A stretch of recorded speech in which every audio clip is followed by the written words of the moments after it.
একটা ডিম দিয়ে পিঠা বানানোর রেসিপিটা আমার কেটে গেছে, এই জন্য আমি আবার ভিডিও করে নিচ্ছি। একটা ডিম দিয়ে আমি পিঠাগুলি বানিয়ে নিয়েছি।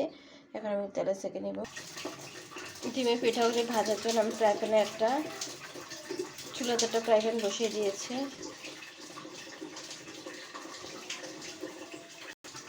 চুলাতে একটা ফ্রাই প্যান বসিয়ে দিয়েছি, তেল দিয়ে দিয়েছি পরিমাণ মতন পিঠাগুলি ভাজার জন্য।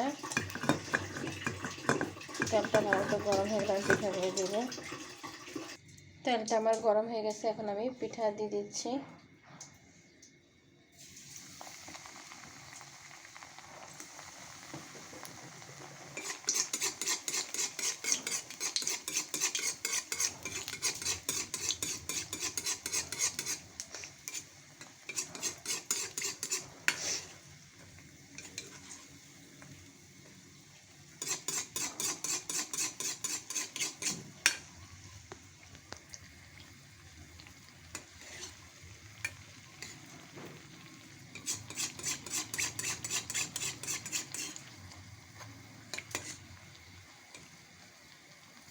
এটা হলে আমি বাদামি কালার করে ভেজে নেব।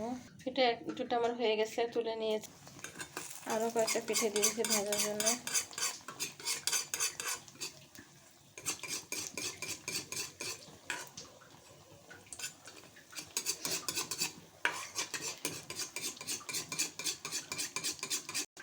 পিঠাগুলো আমি ছেঁকে নিচ্ছি।